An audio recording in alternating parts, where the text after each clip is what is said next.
ناظرین کرام، جن کوفیوں نے امام حسین علیہ السلام کو خطوط لکھ کر کوفہ آنے کی دعوت دی تھی، ان کی تعداد ایک روایت کے مطابق 12,000 اور دوسری روایت کے مطابق 18,000 تھی۔ لیکن جب جنگ کی نوبت آ گئی تو ان بے وفا اور دغاباز لوگوں میں سے کسی نے حضرت امام حسین علیہ السلام کا ساتھ نہ دیا اور کھڑے تماشا دیکھتے رہے، یہاں تک کہ آپ نے اپنے جانثار ساتھیوں کے ہمراہ جام شہادت نوش فرمایا۔ ناظرین کرام، اس واقعہ کی یعنی کربلا کی جنگ کی پیشن گوئی نبی کریم صلی اللہ علیہ وآلہ وسلم نے پہلے ہی فرما دی تھی۔ آپ نے اپنی زوجہ ام سلمہ رضی اللہ تعالیٰ عنہا کو کچھ مٹی دی اور فرمایا کہ اے ام سلمہ، جب یہ مٹی سرخ ہو جائے یعنی خون میں بدل جائے تو سمجھ لینا کہ میرا بیٹا حسین شہید کر دیا گیا ہے۔ ایک دن ام سلمہ کی بیٹی ان سے ملنے گئی تو آپ زاروں کے تار رو رہی تھی۔ پوچھا گیا تو ام سلمہ رضی اللہ تعالیٰ عنہا نے فرمایا کہ ابھی رسول خدا صلی اللہ علیہ وآلہ وسلم خواب میں تشریف لائے تھے، ان کی آنکھوں سے آنسو بہ رہے تھے اور آپ کے سر انور اور داڑھی مبارک پر مٹی تھی۔ میں نے پوچھا آقا یہ گرد کیسی ہے؟ تو فرمایا کہ اے ام سلمہ، ابھی اپنے حسین کے قتل کے مناظر دیکھ کر میدان کربلا سے آ رہا ہوں۔ جاگنے کے بعد میں نے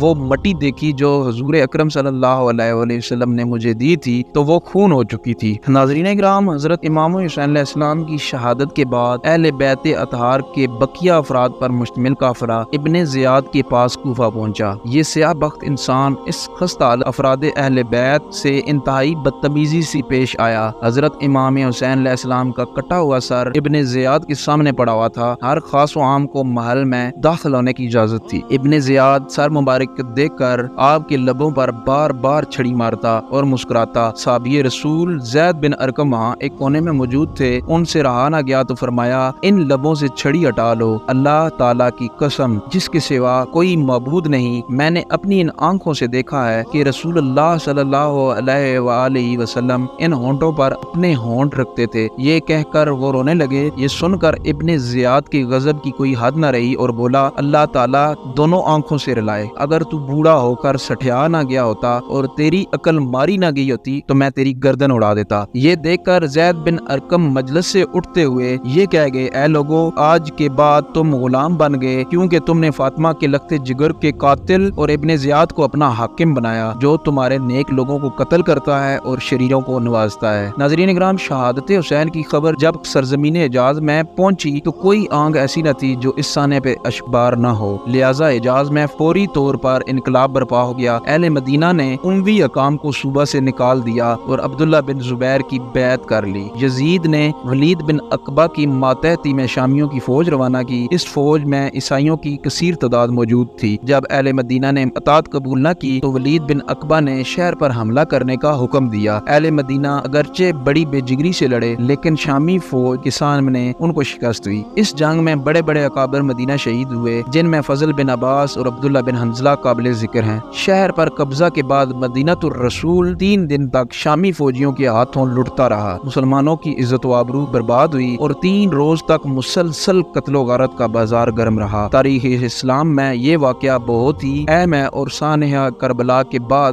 یزید کا دوسرا بڑا سیاہ کارنامہ قرار دیا جا سکا ہے۔ ناظرین کرام، عبداللہ ابن زبیر کی خلافت اہل مدینہ نے یزید کے بجائے عبداللہ بن زبیر کو خلیفہ چن لیا۔ شہادت امام حسین علیہ السلام نے لوگوں کے اندر سوئے ہوئے جذبات کو از سر نو بیدار کر دیا اور سرزمین حجاز میں ناراضی کی ہماگیر لہر اموی اقتدار کے خلاف اٹھ کھڑی ہوئی۔ اہل حجاز کو ابن زبیر جیسی مؤثر شخصیات بطور رہنما میسر آئی، چنانچہ اہل مدینہ نے بھی آپ کو خلیفہ تسلیم کر لیا اور آپ کی بیعت کر لی۔ اس انقلاب نے اموی اقتدار کے لیے بے پناہ مشکلات پیدا کر دی۔ حجاز کی سرزمین سے مخالفت کے یہ ابلتے ہوئے جذبات در حقیقت تمام عالمی اسلامی میں پیدا شدہ ہماگیر اضطراب کے ترجمان تھے۔ ناظرین کرام، واقعہ کربلا امی خلافت کے زوال کا اہم سبب قرار دیا جاتا ہے۔ اموی حکومت اور اس کے عمال یہ پہلے عوام الناس میں مقبول نہیں تھے کیونکہ مسلمان جب ان کی حکومت کا موازنہ خلافت راشدہ سے کرتے تھے انہیں سخت مایوسی ہوتی۔ امام حسین علیہ السلام کی شہادت نے ملت اسلامیہ کو بہت متاثر کیا۔ خود یزید کا بیٹا معاویہ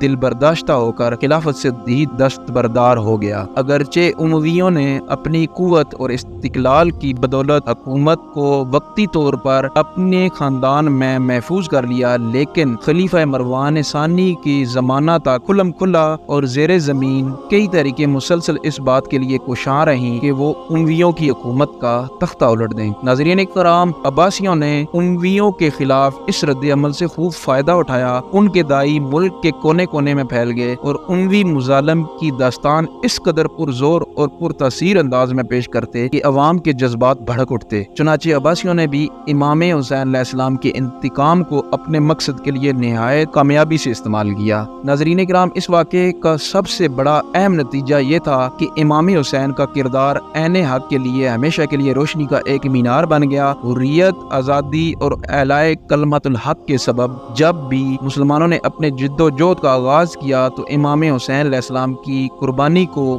مشعل راہ پایا۔ آپ ہی سے مسلمانوں نے سیکھا کہ جبر و استبداد کے سامنے سینہ سپر ہونا عین رضا الہی ہے۔ ناظرین کرام، کربلا کا یہ واقعہ تاریخ اسلام کا بڑا افسوسناک حادثہ تھا۔ اس واقعے کی خبر اللہ نے حضور اکرم صلی اللہ علیہ وآلہ وسلم کو پہلے ہی کر دی تھی۔ اسلامی تاریخوں کو کسی اور واقعہ نے اس قدر اور اس طرح متاثر نہیں کیا جیسے سانحہ کربلا نے کیا۔ حضور اکرم صلی اللہ علیہ وآلہ وسلم اور خلفائے راشدین نے جو اسلامی حکومت قائم کی، اس کی بنیاد انسانی حاکمیت کے بجائے اللہ تعالیٰ کی حاکمیت کے اصولوں پر رکھی گئی۔ اس نظام کی روح شرعیت میں پنہاں تھی۔ اسلامی تعلیمات کا بنیادی مقصد بنی نوع انسان کو شخصی غلامی سے نکال کر خدا پرستی، حریت فکر، انسانی دوستی، مساوات اور اخوت و محبت کا درس دینا تھا۔ خلفائے راشدین کے دور تک اسلامی حکومت کی یہ حیثیت برقرار رہی۔ یزید کی حکومت چونکہ ان اصولوں سے ہٹ کر شخصی بادشاہت کے تصور پر قائم کی گئی تھی، لہذا جمہور مسلمان اس تبدیلی کو اسلامی نظام شریعت پر ایک کاری ضرب سمجھتے تھے۔ اس لیے امام حسین علیہ السلام محض ان اصولوں اور قدروں کی بقا و بحالی کے لیے میدان عمل میں اترے۔ راہ حق پر چلنے والوں پر جو کچھ میدان کربلا میں گزری وہ جور و جفا، بے رحمی اور استبداد کی بدترین مثال ہے۔ یہ تصور ہی بڑا روح فرسا ہے کہ اسلام کے نام لیواؤں پر یہ ظلم یا تعدی خود ان لوگوں نے کی جو خود کو مسلمان کہتے تھے۔ مزید برآں امام حسین علیہ السلام کا جو تعلق حضور اکرم صلی اللہ علیہ وآلہ وسلم سے تھا، اسے بھی ظالموں نے نگاہ میں نہیں رکھا۔ نواسائے رسول کو میدان کربلا میں بھوکا پیاسا رکھ کر جس بے دردی سے قتل کر کے ان کے جسم اور سر کی بے حرمتی کی گئی، یہ اخلاقی لحاظ سے بھی تاریخ اسلام میں اولین اور بدترین مثال ہے۔ اس جرم کی سنگینی میں مزید اضافہ اس امر سے بھی ہوتا ہے کہ امام حسین علیہ السلام نے آخری لمحات میں جو انتہائی معقول تجاویز پیش کی، انہیں سرے سے ہی درخور اتنا ہی سمجھا گیا۔ اس سے یزید کے اعمال کی آمرانہ ذہنیت کا اظہار بھی ہوتا ہے۔ یہاں یہ نقطہ بھی قابل غور ہے کہ جب شخصی اور ذاتی مسائل ملی، اخلاقی اور مذہبی مسلطوں پر حاوی ہو جاتے ہیں تو انسان درندگی کی بدترین مثالیں بھی پیش کرنے پر قادر ہے۔ ایسی مثالوں سے تو یورپ کی ساری تاریخ بڑی پڑی ہے، لہٰذا ان حقائق کی روشنی میں سانحہ کربلا کا جائزہ لیا جائے تو یہ واقعہ اسلام کے نام پر سیاہ دبا ہے، کیونکہ اس سے اسلامی نظام حکومت میں ایسی خرابی کا آغاز ہوا جس کے اثرات آج تک ہم محسوس کر رہے ہیں۔ لیکن اگر ہم اس سانحہ کو اسلام کے نام پر ایک سیاہ دبا بھی قرار دیں تو یہ صرف تصویر کا ایک رخ ہوگا، کیونکہ جہاں تک حق و انصاف، حریت و آزادی اور اعلاء کلمت الحق کے لیے جد و جہد کا تعلق ہے، یہ کہنا درست ہوگا کہ سانحہ کربلا تاریخ اسلامی کا ایک شاندار زرعی باب بھی ہے۔ جہاں تک اسلامی تعلیمات کا تعلق ہے، اس میں شخصی حکومت یا بادشاہت کا کوئی تصور موجود نہیں۔ یزید کی نامزدگی اسلام کے نظام شرعیت کی نفی کرتی تھی، لہذا تعلیمات کا تعلق ہے، اس میں شخصی حکومتوں یا بادشاہتوں کا کوئی تصور موجود نہیں۔ لہذا امام حسین علیہ السلام نے جس پامردی اور صبر سے کربلا کے میدان میں مصائب و مشکلات کو برداشت کیا، وہ حریت، جرت اور صبر و استقلال کی لازوال داستان ہے۔ باطل کی قوتوں کے سامنے سرنگوں نہ ہو کر آپ نے حق و انصاف کے اصولوں کی بالادستی، حریت فکر اور خدا کی حاکمیت کا پرچم بلند کر کے اسلامی روایات کی لاج رکھ لی اور انہی ریگزار عجم میں دفن ہونے سے بچا لیا۔ امام حسین علیہ السلام کا یہ ایثار اور قربانی تاریخ اسلام کا ایک ایسا درخشندہ باب ہے جو راہ روان منزل و شوق و محبت اور حریت پسندوں کے لیے ایک اعلیٰ ترین نمونہ ہے۔ سانحہ کربلا آزادی کی اس جد و جہد کا نقطہ آغاز ہے جو اسلامی اصولوں کی بقا اور احیا کے لیے تاریخ اسلام میں پہلی بار شروع کی گئی۔